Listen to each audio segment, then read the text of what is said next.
Hey guys, Super Rugby Pacific round 14 is wrapped up. The fantasy points are locked in. In these recap videos, I just share how my round went fantasy wise, as well as just share some thoughts on player performances and match results, and just how these outcomes might affect my thinking going forward for fantasy.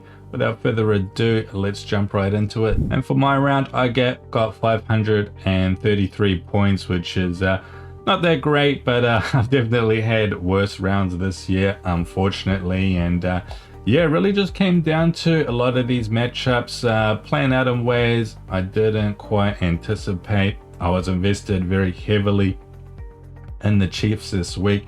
They came out ahead in the end, 42-12, which is a decent score margin, although it did kind of flatter them a little bit, I think. Highlanders were able to control a lot of ball for a lot of the game, so it wasn't really that sort of matchup I was hoping for, where the Chiefs were just basically tearing them up and carving them up across the park. And yeah, I was really invested in this match because I didn't like these other matchups a lot, right? I thought a lot of them could be tight. I thought this game in Fiji had a decent chance of being wet as well.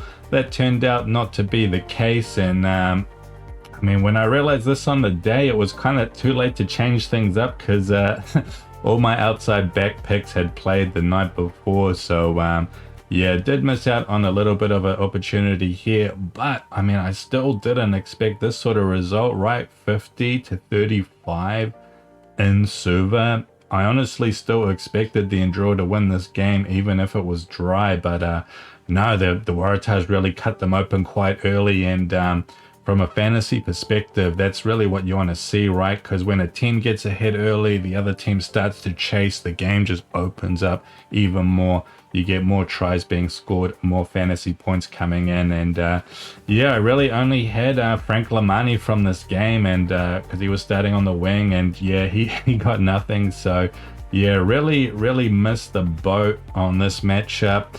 Then we had Blues versus the Hurricanes, 47-24. The Hurricanes, they put them away again for the second time this season. And look, I mean, because we'd already seen this before earlier in the year, I mean, this outcome, I knew it was a possibility, although I still expected it to be maybe a bit closer. The Blues being at home and just having a chance to reflect on that matchup earlier in the year, get the defense sorted. But no, man, like the Canes, they're just way too much, right? It's so hard to contain. It just feels impossible almost. And the Blues, I mean, yeah, they just kind of continue to flounder, but right as the season's gone wrong, they really haven't fixed up a lot of issues. They still give away a lot of penalties, and they still struggle to execute with their backs as well. So yeah, an outcome that, you know, was maybe predictable, if not necessarily likely, but yeah, missed the boat here again, although I did have 3 Canes for this one, just not the outside backs. And then lastly, we had Force versus the Reds, and yeah, I thought this well could be an arm wrestle, and it was. Did expect the Reds to maybe come away with the win though, although not by much. So yeah, not too surprised by this result. Did fade it for the most part, having only 2 force stalwarts from this game, plus a prop. And if we look at the breakdown of the top 13 players, yeah, again, we got a bit of spread here, right? Different players from different teams. 3 Waratahs, you'd have to call them the stars of the show, but still, definitely things were quite spread out. Only a couple of Chiefs making it, one of them being Taukiaho, who was always very solid. And at the top, I mean, Lucas Casey, right? Definitely his best performance of the year. He was just everywhere in that game. Both sides of the ball, tackles, big runs, tries. Huge performance for him, and kind of does put him on the radar, to be honest, fantasy-wise. I know he had that big NPC season, but he kind of didn't impress me that much early in the season. But yeah, man, like he really stamped the mark this game. I mean, that was huge. Great to see that he is capable of that kind of performance. Then in second, we have Moananu, and I mean, this is kind of funny, right? Like, I don't know if you guys watched the hooker section in my best picks video. I mean, I was pretty big on Taukiaho, really hard to make a case against him, but Moananu, I mean, he was kind of the next cab off the rank, right? I am a big fan of this guy. He was excellent last year. I was surprised to see him end up leaving the country.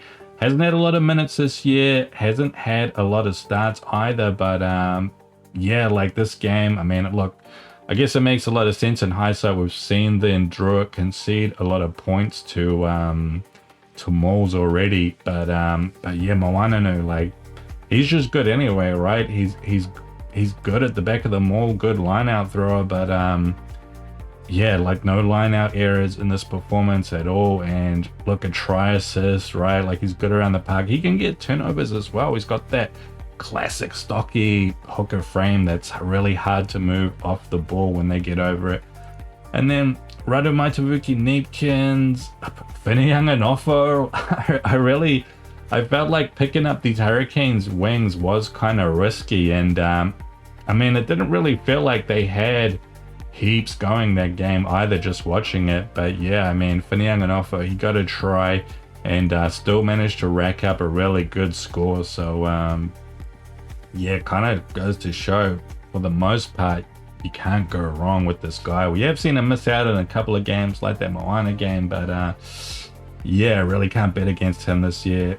Radu Maitavuki Neepkins, I mean, he gets a good score. He gets among the top scores, which you don't see that often, but it is only with a 61. Still, I mean, he's been extremely solid, right? Tizano, he put in another good score again, got a couple of tries. Glad I picked him up this week. Then we get Jock Campbell turning up, and yeah, kind of surprised, you know, with how that game went. Very low scoring game, and he didn't even get a try, so that's kind of quite impressive to get that sort of score. But we do already know that Jock Campbell is good, right? It's just that usually we have stronger options available most rounds. There's a couple more performances of note. There weren't that many, but in the midfield, Samusama Vondra and Vakatawa having good scores coming in here. Vakatawa, he's been solid all year, right? I think he's always one of those center picks who's like, he would be good, but this category is just dominated by some really big names, right? Like Barrett Proctor, Whanganuku, and of course Tupaya, who didn't play this week. In the locks, we saw Naitoa Akoi actually come up with a big score here, 42 points. There was a try involved of that. Good to see that happen for him, although I don't think it puts him on the radar necessarily. And otherwise, we had Darry and Derns there, two of our sort of top three locks who we really love. And the halfbacks, we actually had two big scores here, Inari and Xavier Rowe. And yeah, I did expect Xavier Rowe had a chance to go well. And I mean, he got that try, which really kind of pushed him up over the edge into that top spot.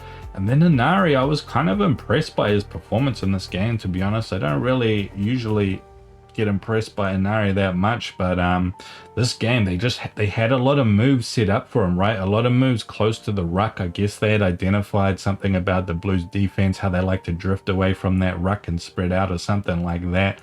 And yeah, they had a lot of moves. They ran off Inari, you know, little step out, inside balls, that type of stuff. And yeah, they all worked, and he got so many try assist points, like 52 points without a try. That is impressive. And this does kind of put Inari on the radar, I think, just because yeah, they've clearly put the work in him, and they've done that because they know that Roygaard is out for a few weeks, right, and probably isn't going to be back soon. So yeah, I think we got to put him on the radar going forward, of course depending on the matchups and who else is in the picture. But yeah, I think Roygaard's still out for a couple of weeks, so keep it in mind.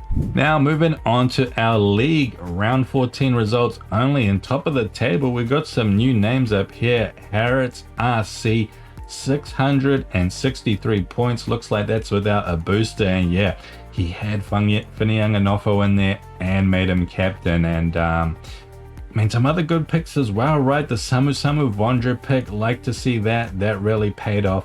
Had Lamani as well. I'm interested to see how many people went for Lamani this week. I suspect it's going to be quite a few. And yeah, had those really good back row picks. We'll be interested to see if anybody has Casey this week. That would be awesome if someone did. Had the Darry pick, and all round very solid stuff. Second place, Sky Dog, 658 points, only 5 points behind. What do we got? We got an Anton Segner captain. Wow.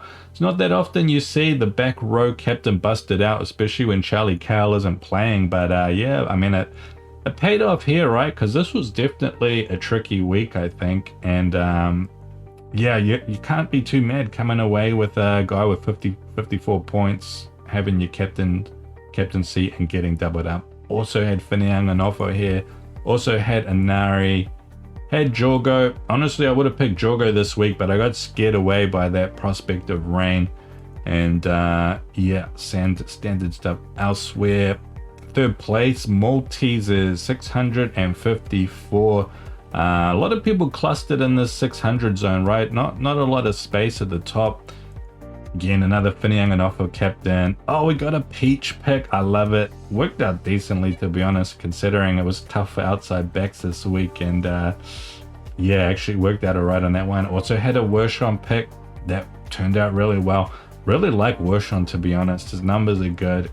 He looks good whenever I see him play. And okay, Thanakai Vada pick in there. Definitely, I think that would be a good pick anyway.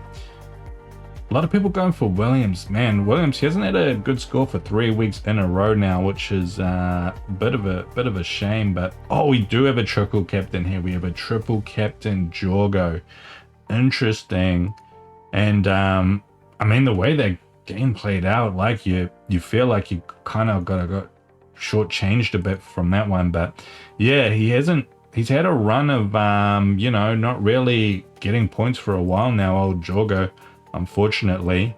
And elsewhere, oh, the Joe Bryle pick. I do actually like Joe Bryle a lot. He's just one of those guys who's he's just below that sort of top level where the guys are who you really pick quite often. But yeah, Joe Bryle, man, he's good.